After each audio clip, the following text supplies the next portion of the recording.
My name is James, and I'm sharing my story not for sympathy, but because it's a part of me I need to get out.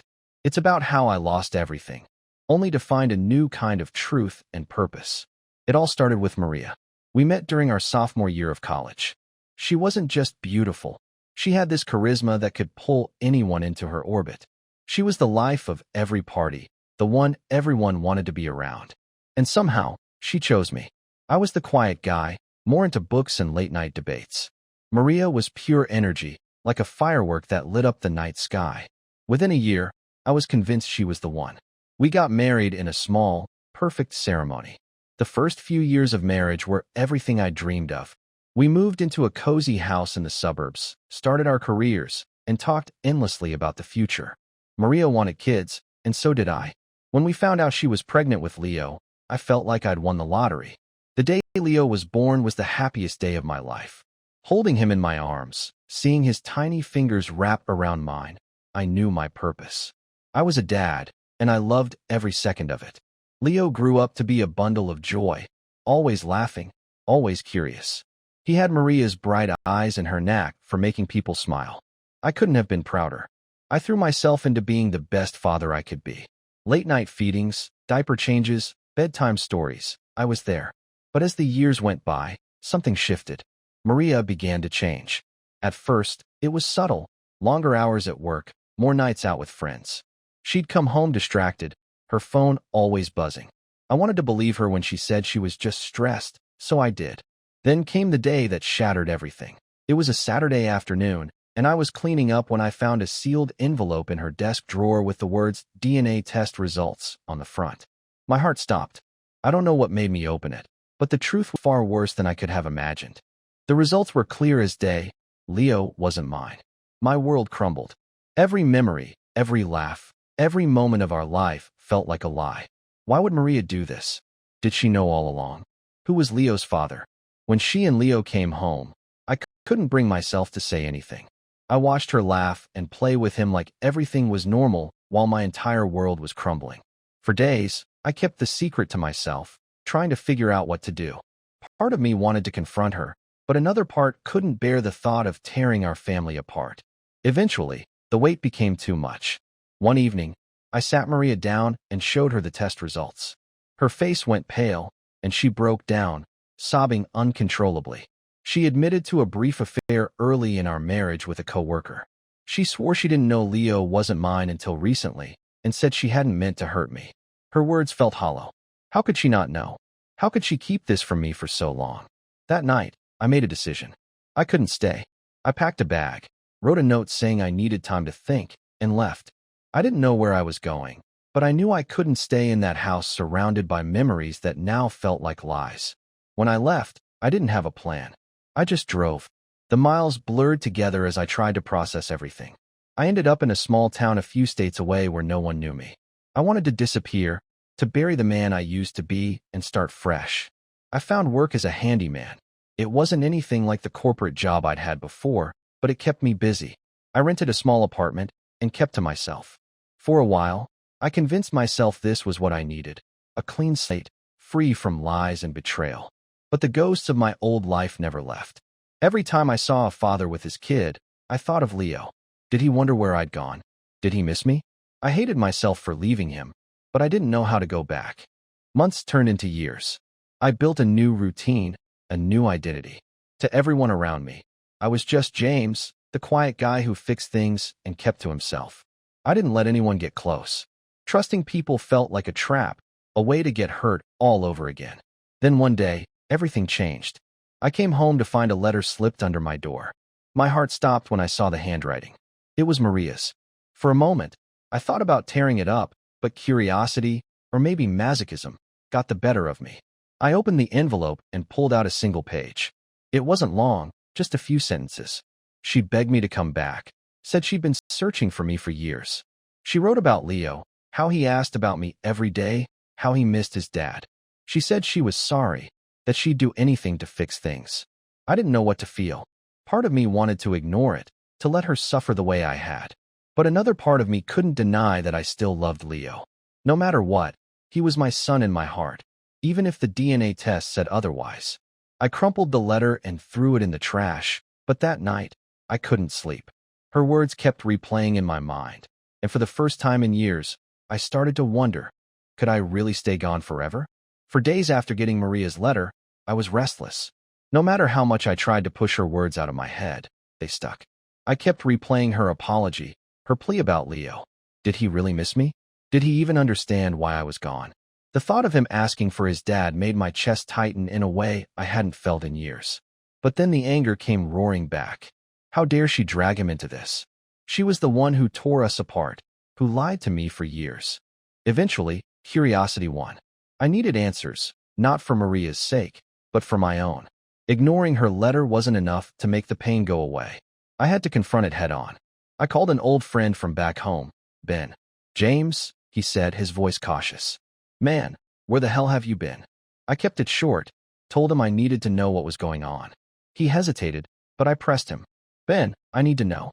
Please." After a long silence, he finally gave in. "They're doing fine," he said. "Maria's well. She's been a mess since you left. And Leo, man, he misses you. Talks about you all the time." Hearing that felt like a punch to the gut. I swallowed hard and asked the question I'd been dreading. "What about his father?" "The real one." Ben sighed. "No one's seen the guy in years. From what I've heard, he left town not long after Leo was born. Maria doesn't talk about him, ever." That answer didn't give me the closure I was hoping for. If anything, it made things more complicated. The man who ruined my marriage was gone, leaving me to pick up the pieces of a life I wasn't sure I wanted anymore. A few more days passed before I finally caved. I wrote Maria a letter, just enough to let her know I got hers and was willing to meet. I told her it wasn't about us, that I needed to see Leo and get the truth. I wasn't expecting forgiveness or reconciliation. I just needed clarity. A week later, I got a response. Maria wanted to meet at a park where Leo liked to play. She said he'd been asking for me nonstop. The day of the meeting, my hands were shaking. I sat on a bench, watching the families around me. Then I saw them. Maria was holding Leo's hand as they walked toward me. She looked nervous, but Leo's face lit up when he saw me. "Dad," he shouted, running toward me with open arms. Hearing him call me, that broke something inside me. I knelt down, catching him as he threw his little arms around my neck. For a moment, I forgot everything. The betrayal, the anger, the doubts. In that instant, he was just my son, and I was his dad. Maria stood a few feet away, watching us with tears in her eyes. "Thank you for coming," she said softly. "We need to talk," I said, "but not here." We decided to go somewhere private while Leo played nearby. Sitting across from her, I felt the weight of years of unanswered questions pressing down on me. "Why?" I asked, my voice low and steady. "Why didn't you tell me the truth?" Maria looked down, twisting her hands in her lap. "I was scared," she admitted. "I didn't know how to tell you. And then, as time went on, it just got harder. I didn't want to lose you." Her words felt like excuses, but I let her continue. She told me about the affair, about how she'd convinced herself it was a mistake she could bury. "When I found out I was pregnant, I wanted to believe he was yours," she said. "I didn't do the test until after Leo was born, and by then, I couldn't bear the thought of breaking your heart." I clenched my fists under the table. "So, you let me live a lie instead? You let me believe he was mine, let me fall in love with him, knowing the truth the whole time." Tears streamed down her face as she nodded. "I know I messed up. I know I don't deserve your forgiveness, but Leo, he loves you, James. You're his dad in every way that matters." Her words cut deep, but I couldn't deny the truth in them. The bond we had was real, no matter how much Maria's lies had tried to poison it. "I can't forgive you," I said finally, my voice firm. "Not yet. Maybe not ever. But I'll be there for Leo. He's the only reason I'm even having this conversation." Maria nodded, her shoulders slumping in defeat. "I understand," she whispered. "I don't expect anything from you, James, but thank you for being here for him. That means more than you know." I didn't answer. My mind was too tangled with conflicting emotions. Love for Leo, anger at Maria, and a deep sadness for the life we'd lost. After that day, I couldn't stop thinking about Leo. Seeing him again had stirred up feelings I'd buried deep. Love, guilt, and an overwhelming sense of responsibility. He was my son whether or not we shared blood. That much I knew. Maria reached out a few times in the weeks that followed, mostly to send me updates about Leo. She'd text me pictures of him playing soccer or tell me about something funny he said. I told myself I didn't need to respond, that I was doing enough just by letting her keep me informed. But deep down, I knew I was avoiding the real issue. I missed him. Eventually, Maria asked if I'd be willing to see Leo again. She said he'd been asking about me nonstop, wondering when his dad was coming back. The thought of him waiting for me, still seeing me as his father, made my chest ache. I couldn't let him down. We agreed to meet at a coffee shop near her house. When I arrived, Leo was already there, his face lighting up when he saw me. "Dad," he shouted, throwing his arms around my waist. "Hey, buddy," I said, my voice thick with emotion. "I missed you." We spent the next hour talking about everything and nothing. He told me about school, his soccer team, and a new video game. I listened, hanging on to every word. For a little while, it felt like nothing had changed. But then he asked the question I'd been dreading. "Why did you go away, Dad? Did I do something wrong?" The innocence in his voice was like a dagger to my heart. "No, Leo, you didn't do anything wrong," I said carefully. "I just needed some time to figure things out. But I'm here now. I'll always be here for you." He seemed satisfied with that, but his question lingered in my mind. In the weeks that followed, I began seeing Leo regularly. Maria kept her word and stayed out of the way, letting me spend time with him without interference. Every visit reminded me of the bond we shared, a bond that no DNA test could ever erase. Leo was my son in every way that mattered, and I was determined to be there for him. But as much as I cherished these moments, the shadow of Maria's betrayal loomed. One day, after dropping Leo off, Maria asked if we could talk. We sat at the kitchen table, the same one where we'd once shared countless dinners as a family. "Thank you for spending time with Leo," she began, her voice hesitant. "It means everything to him, and to me." "I'm not doing it for you, Maria," I said, keeping my gaze fixed on the table. "I'm doing it for him." She flinched, but didn't argue. "I know I don't deserve your forgiveness, James, but I want you to know that I'm sorry for everything. I was selfish and scared, and I let my mistakes ruin the best thing I ever had." Her words hung in the air, heavy with regret. For a moment, I considered letting my anger explode. But as I looked at her, I realized something. She wasn't the same confident, carefree woman I'd fallen in love with. She was broken, just like me. "I don't know if I can ever forgive you," I said finally, my voice steady but firm. "What you did, it destroyed me, Maria. You took away my choice, my right to know the truth, and you let me love a child under false pretenses." Tears filled her eyes, but she didn't interrupt. "But Leo is my son," I continued. "He always will be. And for his sake, I'll do whatever it takes to make this work. That doesn't mean we're okay. It just means I'm not walking away from him." Maria wiped her tears and gave a small, shaky smile. "That's more than I deserve. Thank you, James." The conversation left me with a strange sense of closure. I didn't forgive her, and I wasn't sure I ever would, but at least now the lines were clear. My focus was on Leo, and nothing else mattered. As the days turned into weeks, I found myself settling into a new routine.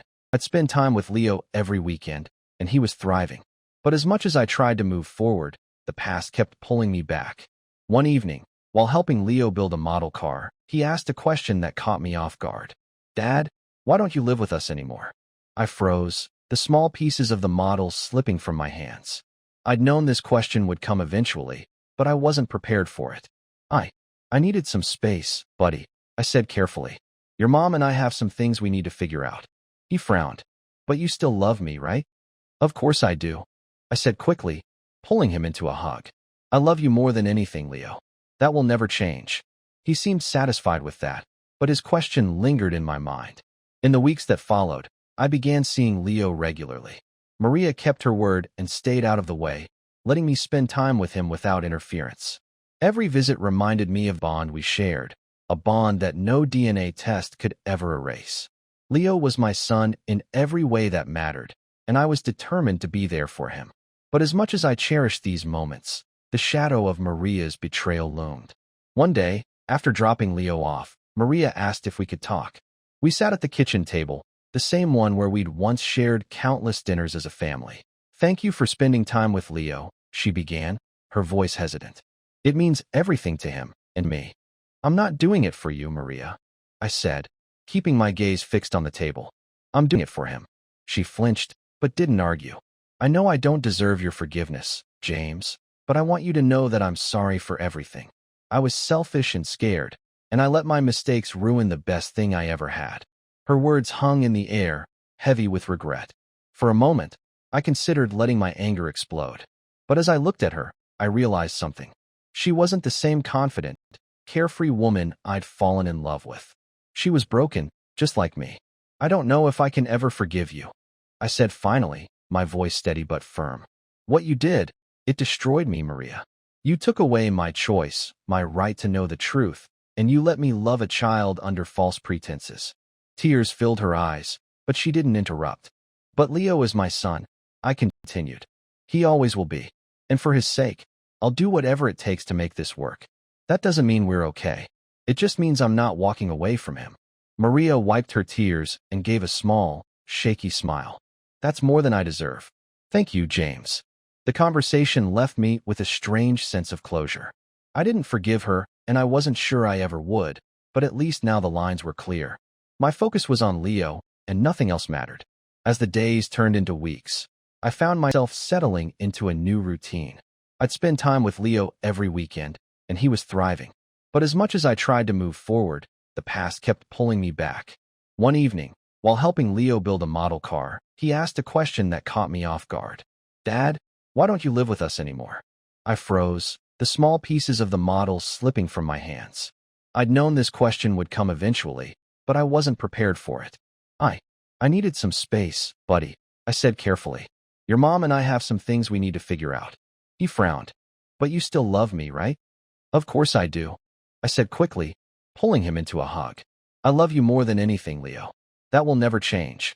He seemed satisfied with that, but his question lingered in my mind. In the weeks that followed, I began seeing Leo regularly. Maria kept her word and stayed out of the way, letting me spend time with him without interference.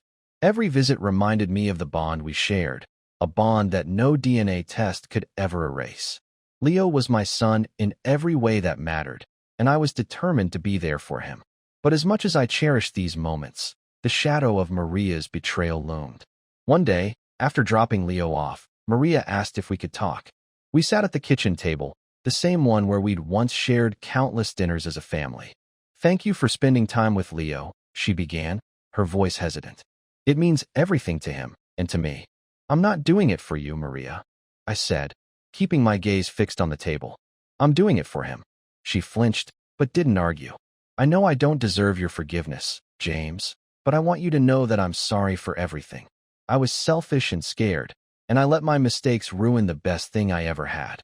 Her words hung in the air, heavy with regret. For a moment, I considered letting my anger explode. But as I looked at her, I realized something. She wasn't the same confident, carefree woman I'd fallen in love with. She was broken, just like me. I don't know if I can ever forgive you, I said finally, my voice steady but firm. What you did, it destroyed me, Maria. You took away my choice, my right to know the truth, and you let me love a child under false pretenses. Tears filled her eyes, but she didn't interrupt. But Leo is my son, I continued. He always will be. And for his sake, I'll do whatever it takes to make this work. That doesn't mean we're okay. It just means I'm not walking away from him. Maria wiped her tears and gave a small, shaky smile. That's more than I deserve. Thank you, James. The conversation left me with a strange sense of closure. I didn't forgive her, and I wasn't sure I ever would, but at least now the lines were clear. My focus was on Leo, and nothing else mattered. As the days turned into weeks, I found myself settling into a new routine. I'd spend time with Leo every weekend, and he was thriving. But as much as I tried to move forward, the past kept pulling me back. One evening, while helping Leo build a model car, he asked a question that caught me off guard. Dad, why don't you live with us anymore? I froze, the small pieces of the model slipping from my hands. I'd known this question would come eventually, but I wasn't prepared for it. I needed some space, buddy, I said carefully. Your mom and I have some things we need to figure out. He frowned. But you still love me, right? Of course I do, I said quickly, pulling him into a hug. I love you more than anything, Leo. That will never change. He seemed satisfied with that, but his question lingered in my mind. As I stared at the ceiling that night, a thought occurred to me. I needed to confront the man who had started all of this. Leo's biological father. If he was still out there, he needed to know the damage he'd caused.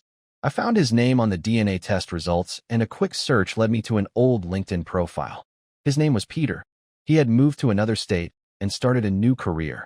I reached out to him anonymously at first, using a fake email account. I told him there was something urgent about his past that needed addressing. To my surprise, he responded quickly and agreed to meet at a coffee shop in his city. He didn't seem suspicious, and that only made me angrier. How could he live his life so easily without even a shadow of guilt? The day of the meeting, I drove 3 hours to his town, my thoughts racing the entire time. When I walked into the coffee shop, I spotted him immediately. He looked exactly like the photos I'd found online. He looked up as I approached his table. "Are you the one who emailed me?" he asked. "Yes," I said, sitting down across from him. "We need to talk about something from your past. About Maria."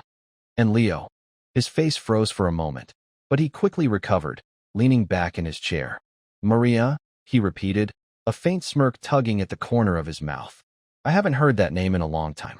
What does she have to do with this?" I clenched my fists under the table, trying to keep my emotions in check.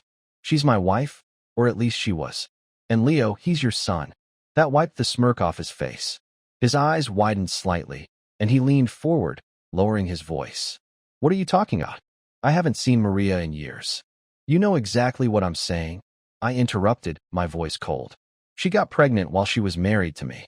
She hid the truth for years, and when I finally found out, my life fell apart. Meanwhile, you just walked away." Peter's expression shifted to something between guilt and irritation. "Look, I didn't know she was married at the time. She told me it was a fling, nothing serious. When she said she was pregnant, I told her I wasn't ready for that kind of responsibility. I didn't force her to keep the kid or lie to you. That was her choice." His words stung, but they also raised more questions. "So, you knew she was pregnant, you knew there was a chance the baby was yours, and you just left?" He sighed, rubbing his temples. "I was young and stupid, okay? I wasn't ready to be a dad, and honestly, I didn't think she'd even have the baby. She didn't seem like the maternal type." The casual way he dismissed everything made my blood boil. "Well, she did have the baby, and for years, I raised him as my own. He thinks I'm his dad, and now I'm stuck trying to figure out how to tell him the truth without ruining his life." Peter looked genuinely uncomfortable now, shifting in his seat. "Look, I'm sorry for what you've been through, but I don't know what you expect from me. I've moved on. I'm married now, with a family of my own. I can't just drop everything and step into this kid's life." "Don't worry," I said sharply. "I'm not asking you to. I just wanted you to know what your actions did to me, to Maria, and to Leo. You might think you've moved on, but the mess you left behind is still ruining lives." For a moment, he didn't say anything. Then he nodded slowly. "You're right. I screwed up. I should have handled things differently back then, but I can't change the past. All I can do is say I'm sorry." His apology felt hollow, but I'd gotten what I came for. The truth, as painful as it was. Standing up, I looked down at him one last time. "You might not care about Leo, but he's a better kid than you'll ever deserve. Just remember that." With that, I walked out of the coffee shop, my chest tight with a mix of anger and relief. I didn't know if confronting Peter had made anything better, but at least I'd finally faced the ghost that had haunted me for so long. Driving back, I thought about Leo and the kind of father I wanted to be for him. I couldn't change the past any more than Peter could, but unlike him, I wouldn't walk away from my responsibilities. Leo deserved better, and I was determined to give it to him. The first step was addressing the elephant in the room, the truth. I couldn't keep avoiding it. Leo was too smart, too curious, and the questions were only going to get harder.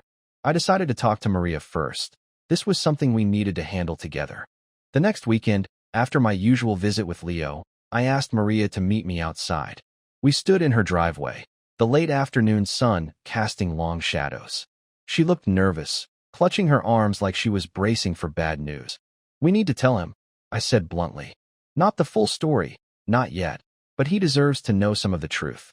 That we're not together because of mistakes we both made." Maria's eyes widened. "James, he's just a kid. He's not ready for something like this." I shook my head. "He's already asking questions. He thinks he did something wrong. Maria, do you really want him growing up with that guilt?" Her expression crumpled, and she looked away. "No, of course not. But what do we even say? How do we explain this without confusing him? I had been turning that question over in my mind all week, and while I didn't have all the answers, I knew honesty was the only way forward. We keep it simple. We tell him that sometimes adults make mistakes, and those mistakes can hurt people. But none of it is his fault, and it doesn't change how much we both love him. Maria nodded reluctantly. Okay, let's do it, but only if we're both there. He needs to see that we're united on this. The following evening, we sat Leo down in the living room. He looked between us, his little face filled with concern. Am I in trouble? He asked, his voice small. No, buddy, I said, kneeling down to his level. You're not in trouble. We just need to talk about something important. Maria took a deep breath, her hands trembling as she reached for his. Leo, you know your dad and I aren't together anymore, and that's because we made some mistakes, grown-up mistakes. His brow furrowed, confusion flickering in his eyes. What kind of mistakes? I hesitated, choosing my words carefully. It's hard to explain, but the important thing is that none of it is your fault. You didn't do anything wrong. Your mom and I both love you so much, and that will never change. Leo looked down, his little hands gripping Maria's tightly. Is that why you don't live with us anymore, Dad? I nodded, my throat tightening. Yeah, buddy, that's part of it. But no matter what, I'll always be here for you. You'll always be my son. Tears welled up in his eyes, and he threw his arms around me, clutching me tightly. I love you, Dad. I love you too, Leo, I whispered, holding him close. Maria joined the embrace, tears streaming down her face. In that moment, it felt like we were finally starting to heal, not as a couple, but as parents, united in our love for our son. Over the next few months, things began to settle. Maria and I found a rhythm that worked, balancing co-parenting with our own lives. She went to therapy, trying to work through the guilt and regret that had haunted her since I left. I focused on rebuilding my relationship with Leo, making up for lost time. One evening, as I was tucking Leo into bed, he looked up at me with those bright, curious eyes. Dad, are you happy now? The question caught me off guard. I thought about everything we'd been through, the pain, the betrayal, the uncertainty, and realized that for the first time in years, I was starting to feel like myself again. I think I'm getting there, I said, smiling softly. Having you in my life makes me happy. He grinned, his little face lighting up with joy. Me too. As I left his room that night, I felt a sense of peace I hadn't known in a long time. The scars of the past would always be there, but they didn't have to define me or Leo. We had a future to build, one day at a time, and that was enough. This story feels deeply emotional and complex because it shows how love, trust, and betrayal can exist at the same time. What happened to James did not occur suddenly. It was the result of dishonesty, fear, and avoidance. Maria made a critical mistake early in the marriage and then chose to hide the truth instead of facing the consequences. Her secrecy built a life on a fragile foundation, and when the truth finally surfaced, everything collapsed. One of the main reasons this situation happened is the lack of honest communication. Maria was afraid of losing James, so she lied. But lies rarely protect relationships. They usually destroy them slowly. At the same time, James trusted completely and never imagined that something so serious could be hidden from him. Trust is essential in a relationship, but blind trust without awareness can make a person vulnerable. Looking back, there were warning signs that James did not fully recognize. Maria's sudden behavioral changes, staying out longer, being distracted, always on her phone, were signals that something was wrong. While these signs do not always mean betrayal, they do suggest emotional distance. Another red flag was the imbalance in emotional transparency. Maria was keeping secrets, while James was fully open and invested. Healthy relationships require mutual honesty, not one-sided vulnerability. This story also highlights how toxic dynamics are not always loud or obvious. Sometimes toxicity grows quietly through avoidance, manipulation, or withheld truths. A partner who hides major parts of their life removes the other person's ability to make informed choices. That is a violation of emotional consent, something many people overlook. Self-respect plays a crucial role here. When James discovered the truth, he chose to leave. That decision, although painful, showed strong self-worth. Staying in a situation where trust is shattered without accountability can slowly erode a person's identity. Taking distance allowed him to process the trauma and rebuild himself. However, his return for Leo demonstrates another important truth. Self-respect does not mean closing your heart. It means choosing where your love is deserved and how it is expressed. Another powerful lesson is that family is not defined only by biology. James proves that fatherhood is built through presence, care, and emotional connection. His choice to remain in Leo's life shows emotional maturity. He separated his anger toward Maria from his love for the child, which is something not everyone is strong enough to do. Recovering from betrayal is never quick, but the story suggests several important steps. First, allow yourself to feel the pain instead of suppressing it. James initially ran away, which is a very human response. Sometimes distance is necessary for survival. Second, seek clarity. His confrontation with both Maria and Peter helped him reclaim his sense of reality. Betrayal often distorts a person's understanding of their own life, so truth becomes part of the healing process. It is also important to rebuild identity outside the broken relationship. James created a new routine, worked with his hands, and lived quietly. These small acts helped him regain control. Healing often begins with stability.